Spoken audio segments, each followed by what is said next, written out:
श्रीमद् भागवत कथा में जब श्री परीक्षित ने प्रश्न किया कि भगवान किसको मिले, तो श्री सुखदेव जी ने कहा कि ध्रुव को मिले।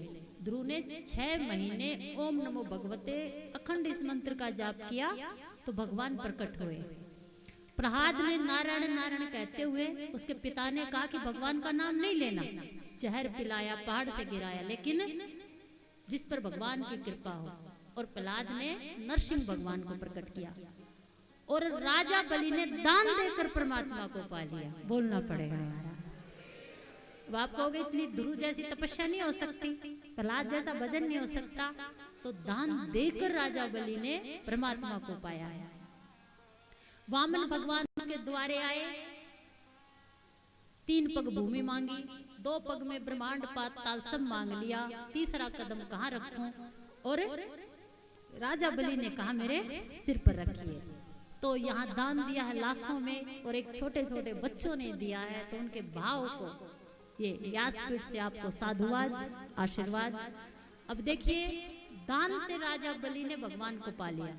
जब शीश झुका के खड़ा हो गया कि तीसरा पग मेरे सिर पर रखिए, तो भगवान कहते हैं आया तो था मैं स्वर्ग लोक तुझसे लेने, क्योंकि असुर और देवताओं में युद्ध हुआ, असुर जीत गए, राजा बलि स्वर्ग का राजा बन गया।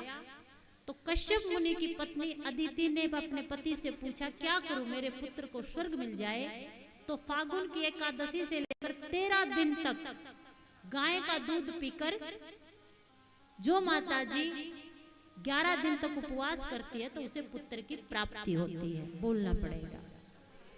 माँ अदिति ने अपने पति से पूछा और वामन भगवान का प्राकट्य हुआ, और इन्हीं वामन भगवान से 3 पग के माध्यम से राजा बलि से स्वर्ग और सब कुछ मांग लिया वचनबद्ध होकर। गुरु ने मना किया, फिर भी राजा बलि ने दान दिया।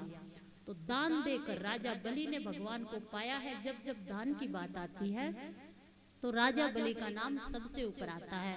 येन बद्धो बलि राजा दानवेंद्रो महाबला।